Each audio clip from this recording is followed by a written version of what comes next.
Episode 27, Fog and Footprints, 5 Bay Area Mysteries. Part 1 of 2, The Eccentrics. The Bay Area is famous for its fog. It rolls in every evening, quiet and indifferent, softening every edge. Some things the fog does not erase. Some stories stay visible no matter how many decades pass over them. This episode is about 5 of those stories. Part 1 covers 3 people. They decided, each in their own way, that the ordinary rules of life did not apply to them. The Winchester Mystery House. In 1881, Sarah Winchester moved to San Jose, California, and began building a house. She did not stop for 38 years. Sarah was bereft. She had lost her infant daughter to disease. Her husband, William Winchester, heir to the rifle fortune, died of tuberculosis. She was 51, wealthy, and alone. Bereft means hollowed by absence. It means something that was part of you is gone, and the space is still there. Sarah Winchester was bereft not once, but twice.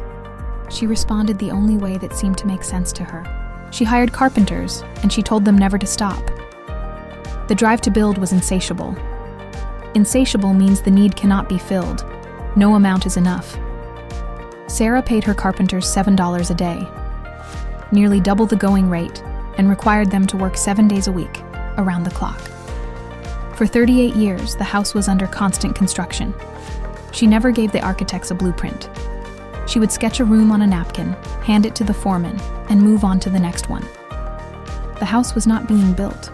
It was being fed. The house that grew from her grief was labyrinthine.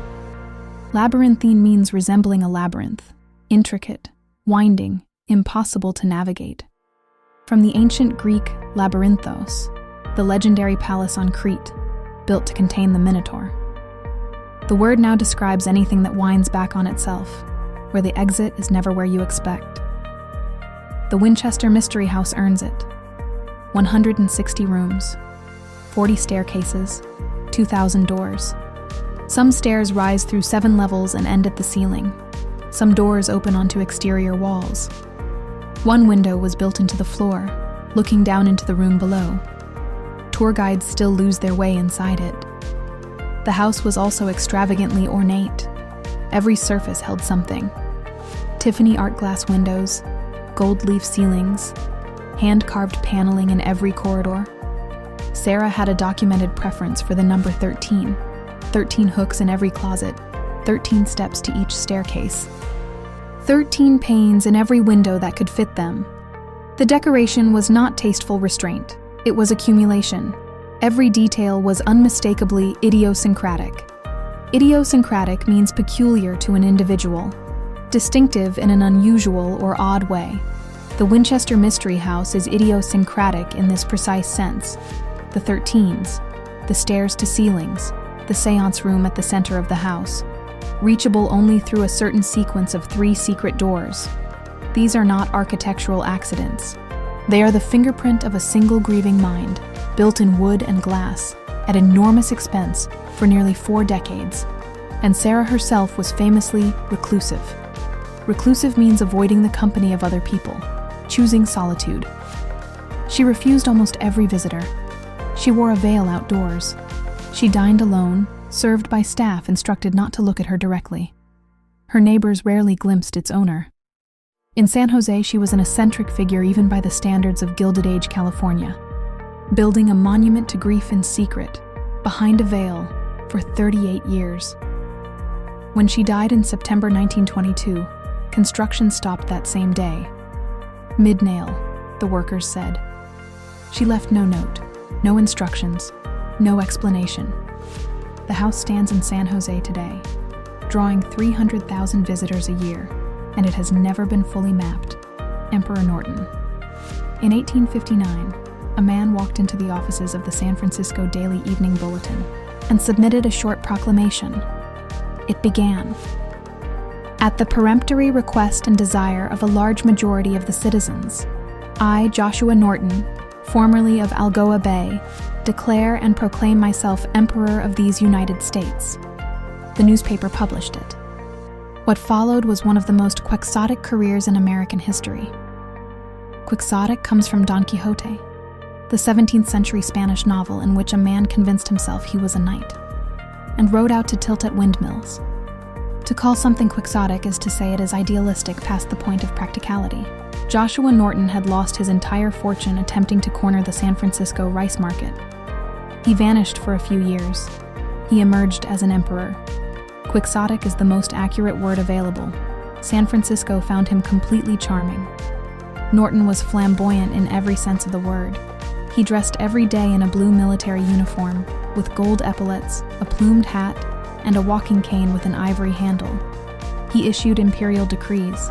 One called for the abolition of Congress, another demanded a bridge across San Francisco Bay. A third ordered the city's churches to unite. San Francisco businesses printed and accepted his personal currency. He was issued free meals at the city's finest restaurants. When a new police officer arrested him for vagrancy, the chief of police ordered his immediate release and issued a formal public apology. The city adored him. He was, in his peculiar way, genuinely benevolent, generous in spirit, courteous to everyone, willing to use his strange platform to advocate for the overlooked. When he died in January 1880, 30,000 people attended his funeral. The Drake Plate of Brass. In 1579, Sir Francis Drake sailed north along the California coast and allegedly made landfall, somewhere on the Marin Headlands. According to his cruise accounts, he posted a brass plate, claiming the territory for Queen Elizabeth I, calling it Nova Albion, New England. That plate was never found. For 3 centuries, the legend was considered apocryphal, a charming story with no physical evidence. Then, in 1936, it was found. A chauffeur named Beryl Shin was on a picnic near San Quentin when he noticed a piece of metal in the weeds. He brought it to the University of California. The historians at Berkeley examined it with great care and declared it authentic. It appeared to be ostensible proof. Ostensible means seems to be. It is not a word of certainty. The ostensible evidence is the evidence that looks convincing. The Berkeley scholars declared the plate authentic in its metallurgy. They were wrong. In 1977, a team of physicists subjected the plate to elemental analysis. The metal was a 20th century alloy. It could not have been made before the 1890s at the earliest. The plate was a masterpiece of artifice. Artifice means clever or deceitful trickery, skill used in the service of deception. Whoever made the Drake plate was a skilled, spurious fabricator, and the dubious relic had fooled Berkeley for 40 years. The plate is now displayed at the Bancroft Library, clearly labeled as a probable forgery, in the same case where it was celebrated as California's greatest artifact. That is a very Bay Area ending. 3 stories from Part 1. A widow who built without stopping or explaining. An emperor without a country, mourned by 30,000. A brass plate that fooled the scholars for 40 years. Part 2 is about the ones who vanished, and the questions no one has managed to close. 15 words. Carry them with you. Bereft, hollowed by loss, grieving through absence. Insatiable, impossible to satisfy, never having enough. Labyrinthine, winding and intricate, maze-like. Ornate, elaborately decorated, adorned to excess. Idiosyncratic, peculiar to an individual, distinctively odd. Reclusive, withdrawn from others, preferring solitude. Quixotic, impractically idealistic, chasing what cannot be caught. Flamboyant, showy, vivid, confidently drawing attention. Ostensible, appearing true on the surface, seeming but not certain. Artifice, clever, deceitful trickery, skill used in the service of deception. +5 you already know: eccentric, benevolent, apocryphal, spurious, and dubious. Part 1 ended with eccentrics. People who built impossible things, claimed impossible thrones, planted impossible artifacts. Part 2 is about the ones who vanished, and the questions no one has closed. We begin with the Alcatraz escape. The date was June 11, 1962. Alcatraz Federal Penitentiary had been called escape-proof for 3 decades. The waters of the bay were cold enough to cause disorientation within minutes. The guard rotations, walls, and fences were designed to stop such attempts. Frank Morris was exactly that sort of man. Morris, along with brothers John and Clarence Anglin, had executed an audacious plan. What made the escape remarkable was not boldness alone. It was that the plan was thoroughly premeditated. From the Latin meditare, to think deeply, to turn something over in the mind. The same root gives us meditate, meditation, and remedy, to think through a cure, to work a problem through to its solution. Premeditated means you thought it through before you acted. The Alcatraz escape was premeditated over months. Every detail had been considered. Every obstacle had been mapped. Nothing was left to chance. And then the three men had to improvise anyway, because plans and reality never match perfectly. They improvised with whatever the prison gave them. They sharpened spoon handles into makeshift chisels. They worked furtively in narrow intervals. Furtive means hidden, careful, done in the shadows. It comes from the Latin furtivus, meaning stolen or secretive, related to fur, thief. They chiseled through the concrete wall behind their cell ventilation grills, a fraction of an inch at a time, concealing each day's work. They constructed papier-mâché dummy heads using real human hair collected from the prison barbershop, carefully painted to match their own complexions. They assembled a raft and life vests from more than 50 stolen raincoats, heat-welded together using steam from the cell block's pipes. Every step was ingenious. On the night of June 11th, they removed the ventilation grills, climbed into the utility corridor behind the cells. They scaled the roof and slid down a drain pipe on the north end of the island. They were in the water before midnight. They were never found. The FBI investigated for 17 years. In 1979, they closed the case, declaring the three men elusive and presumed drowned. But the United States Marshals Service never closed it. The case is still active. The Marshals are looking, more than 60 years later. They are looking for men who may or may not have made it to the other shore. What the investigators have are vestiges: a raft fragment found on Angel Island, a wrapped package of personal belongings, 2 dummy heads, the chipped-out wall behind 3 empty cells. Enough to confirm the plan was real. Not enough to know whether it worked. The investigators surmised that at least one of the 3 survived. In 2013, the Marshals Service received a letter apparently written by John Anglin, claiming all 3 had survived and lived in plain sight for decades. The letter could not be verified. A family member gave an interview suggesting the brothers had lived into old age in Brazil. None of it was confirmed, but it was enough to keep the case open. A note before the next story. The Golden Gate fog has a sound. On a still morning, you can hear the foghorns from several miles away. A low, slow, foreboding note that carries across the water without urgency. Shrouded beneath the same gray that covers the bay each morning is a story that was never a mystery to anyone who lived through it. Port Chicago. On the night of July 17, 1944, 2 ammunition ships were being loaded at the Port Chicago Naval Magazine on Suisun Bay, 40 miles northeast of San Francisco. At 10:18 p.m., something went wrong. The explosion was cataclysmic. 320 sailors were killed instantly. The blast was felt in San Francisco. It was the deadliest home front disaster of the Second World War. Most of the dead were black enlisted men. The Navy had systematically assigned black sailors to the most deleterious work, the heaviest labor, the least safety training, the highest exposure to danger, while white officers supervised from a comfortable distance. The working conditions were not accidental.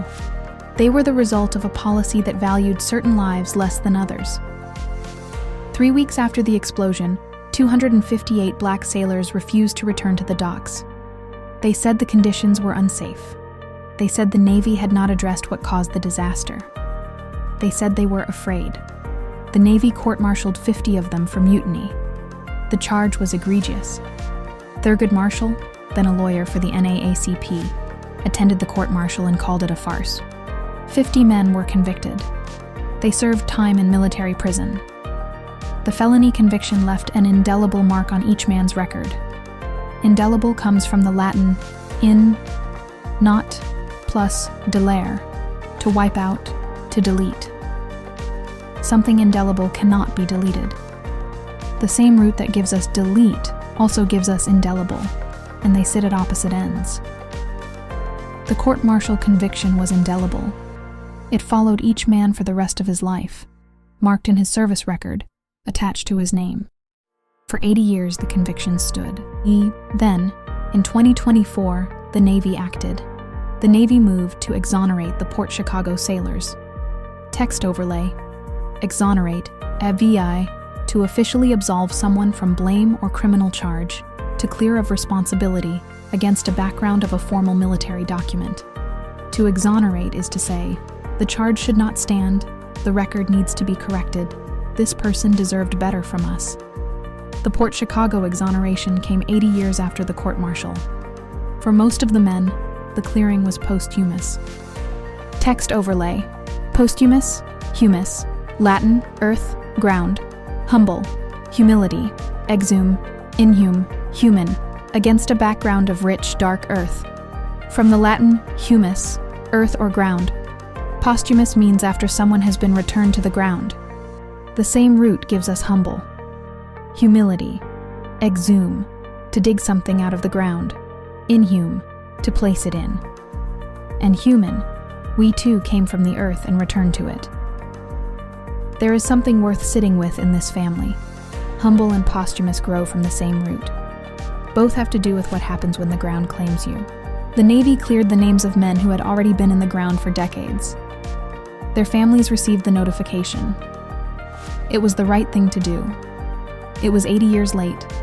5 stories from one coastline. A widow who built without stopping or explaining. An emperor with no country, mourned by 30,000. A brass plate that fooled the scholars for 40 years. 3 men who may have crossed the bay in the dark and never come back. 50 sailors who were right the whole time. The fog comes in every evening. It does not choose what it covers, but the footprints stay. Word recap: Episode 27, 30 words, 20 new, 10 review. Carry them with you. Part 1. The Eccentrics: bereft, insatiable, labyrinthine, ornate, idiosyncratic, reclusive, quixotic, flamboyant, ostensible, artifice. Part 2. The vanishings: premeditated, planned in advance with deliberate forethought. Furtive, secretive and stealthy, done to avoid being seen. Ingenious, clever, inventive, skilled at solving hard problems. Surmise, to conclude without full evidence, an informed guess. Shrouded, covered and concealed, hidden from view. Cataclysmic, suddenly and overwhelmingly destructive. Deleterious, harmful or damaging, having a harmful effect. Indelible, impossible to remove or erase, permanently marked. Exonerate, to officially clear someone of blame or charge. Posthumous, occurring after someone's death, plus 10 you already know. Audacious, elusive, vestige, foreboding, egregious, eccentric, benevolent, apocryphal, spurious, and dubious.